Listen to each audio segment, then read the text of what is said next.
Hi, this is Rick Paris. Welcome to Conscious Reality Creator. Today you're going to learn something extremely powerful that's going to bring you closer to anything and everything in your reality by choice. You will be closer to people, you will be intimate, you will understand completely what's going on, when you're doing it, why you're doing it, what you're not doing, and you'll never not be intimate with anything again if you can just follow these simple 7 steps. So intimacy, you want to see it as a set and setting. You want to see it as a process, and you want to see it's a synergy of many different qualities. Intimacy is a sustaining energy because intimacy always wants intimacy. Like when you're having sex and you're like, you know what, we're just going to keep this simple. We're just fuck buddies. This is all we're doing. And within a month or two, it doesn't work anymore. You know, maybe less than that even. Maybe longer, it depends. But there's this moment that all of a sudden, the sex that you've been having has been creating the desire for more intimacy. And so what happens is you start feeling empty and lonely because you're wanting more out of the relationship when you've put a boundary on it saying this is just sex, it's just for fun. But because sexuality will create the environment for greater intimacy, you'll start feeling like you're not getting what I want. I don't want to do this anymore. I want something more. I want a relationship. Well, this is what is intimacy. Intimacy is the thing that you're trying to open up to naturally. So to be very clear, there are 7 qualities to intimacy. And they are a deepening through each stage that they move through. It's not like do 1, do 2, do 3. Yeah, do 1 while you're doing 2. While you do 2, do 1. When you do 3, do 2 and 1. When you're doing 4, I need to be doing 3, 2, 1. It's a process. And in order for an octave of sound to hold its resonance, all 7 notes need to be there. You need to be open, close, vulnerably honest, trusting, loving, caring, and private. These 7 things must be in operation in order for you to be intimate with someone. So the very first step, and it's like meeting somebody in a bar. That's what I kind of can start this conversation off. When you introduce yourself, hi, I'm Rick, how's it going? What are you up to? First step to intimacy is being open. The first step is the easiest step, the least amount of responsibility. Just be open, just walk up and say, hey, what's up? You're beginning what is intimacy. But it has to start somewhere. And it starts with being open. Once you're open, you usually start a conversation, right? And so when you start a conversation, you get closer.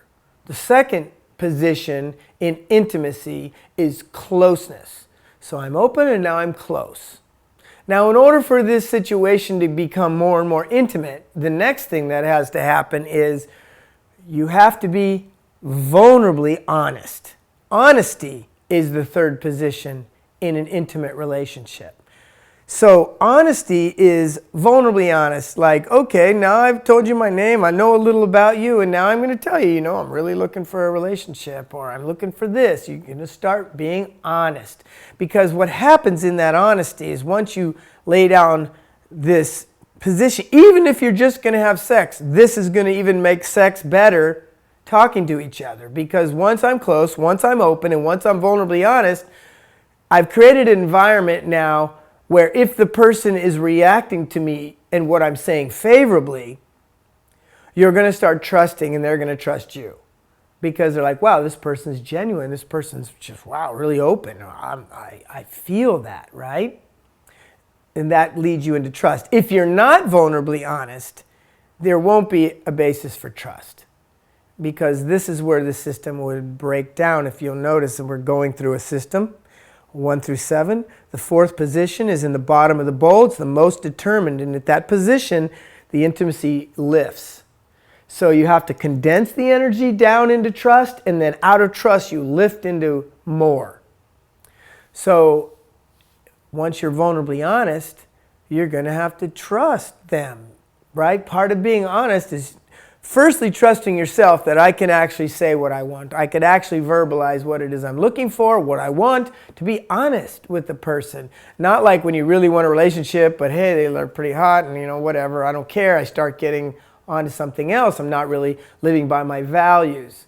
So at that particular point, you're already not likely going to have a great outcome. You don't know it necessarily consciously, but once you're open and you're close, and you're dishonest, then it's weird because now you feel like I'm just getting scammed. Somebody's just trying to get laid and I don't really know who you are, right? It gets funny. And of course you can have sex under that pretense, but it won't be intimate. You'll probably get out of bed and leave when you're done, right? Because you're not feeling good because I can't trust. I don't trust myself and I really don't trust them either because I haven't put myself in a position to deepen that. So close, vulnerably honest, trusting. Once I have that established, open, close, vulnerably honest, and trusting, once those are in position, I now have the capacity to be loving.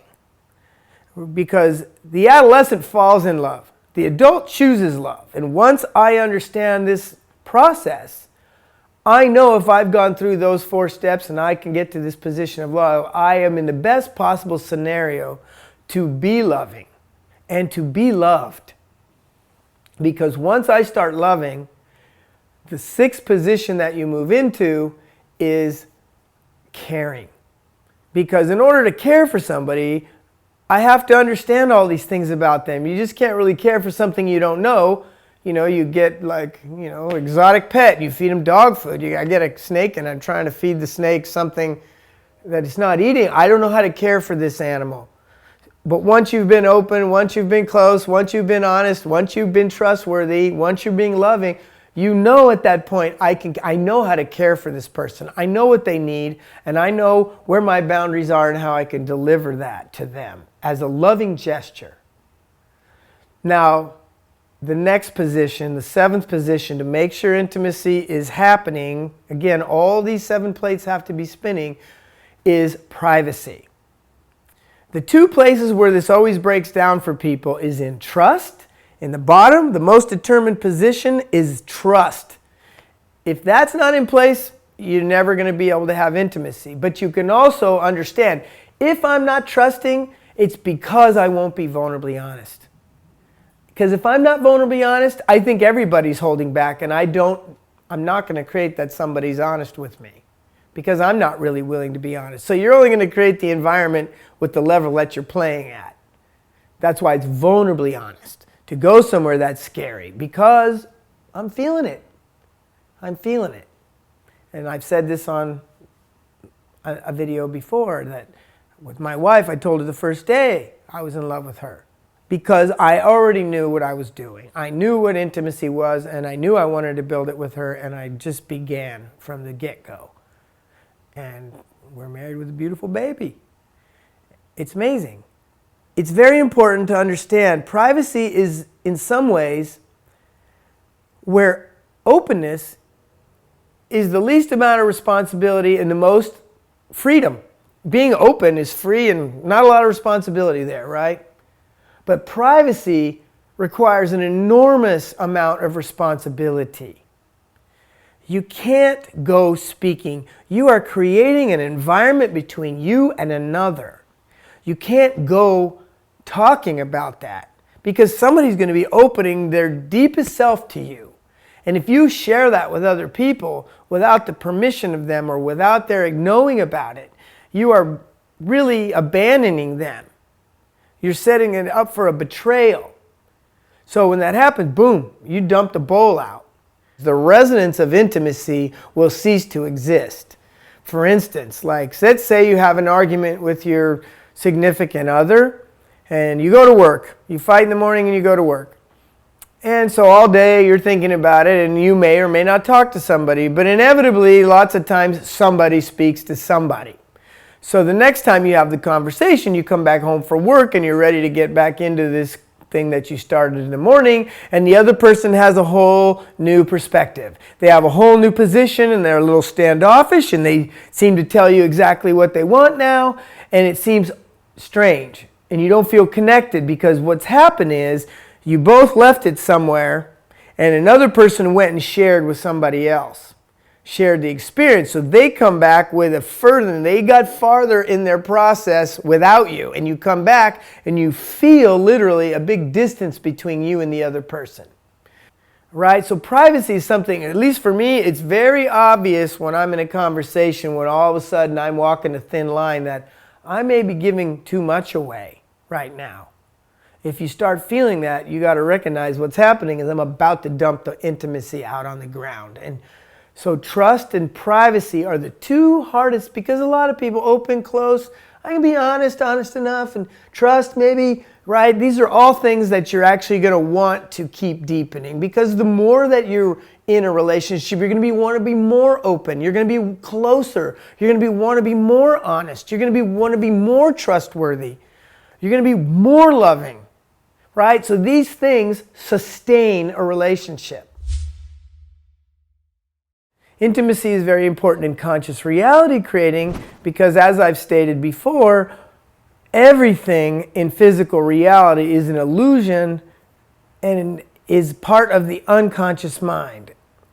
And so in order for something to be a stronger piece of feedback, it needs to become more significant to you.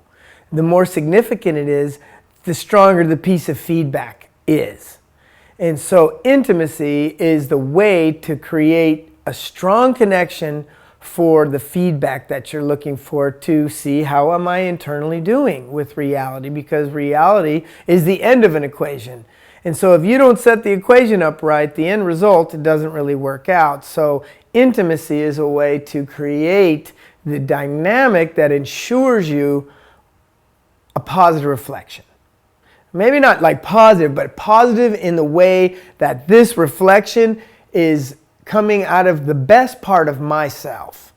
Now, this intimacy thing isn't necessarily have to be with a person, because in conscious reality creation, I need to choose something.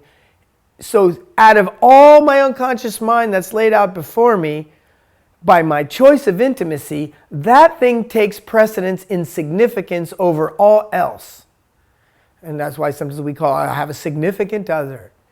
That's the most weighty thing in your reality. So oftentimes relationships get very difficult, because the more emphasis and significance I put on this relationship, the more the relationship is going to uncover where I need to grow and heal. That's why relationships are a natural shadow aspect. Naturally, projections happen. You know, a lot of you, God, you're treating me like your mother or your father. That's because the relationship is so significant. The last time I felt these things was the love I had for my mother and father. So I have to deal with my mother and father. And you're not even going to be able to deal with those issues if you don't get a significant relationship. If you don't get intimate with someone, those things you're afraid of aren't going to come out. That's why you're keeping relationships light in the first place. Because you don't want to go to these places that are scaring you. You don't want to be vulnerable. And trust is a really amazing kind of thing about trust. It's very resilient, but at the same time, it's like glass. You might drop that glass 3 or 4 times and it doesn't break, and the 4th time it breaks and it's not possible to put it back together. When someone has been so vulnerable with you, so open with you, and you dump that, you break that trust, sometimes people cannot recover from that, because it's very hard to go back to that place that I've been so open now that you've broken that trust. And it could be an argument and just saying the wrong things where your ego gets in there and just starts, oh, well, you're this, and you know, you're just a mama's boy, and you start hammering on it and break that trust, that person's going to shut down. And sometimes it's like a glass. You might drop the glass once and it's over. So trust is something you need to take care of. It's fragile, but it can be resilient. But it's a lot. If you break the trust, it's really up to that other person. Are they going to be able to get to the place where they'll open up to you again the way that they did? I lost a 15-year relationship myself by that very thing.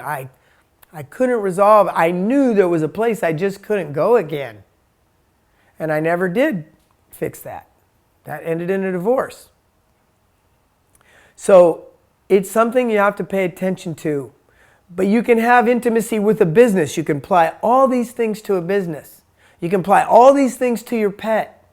You can anything in order to make something deeply significant to you so you can learn and you can grow. Because if I don't make anything significant to me, it's very hard to grow and change consciously when I really don't know what to pay attention to. I don't know what information takes precedence over another. That's why your parents always seem to be the end-all be-all.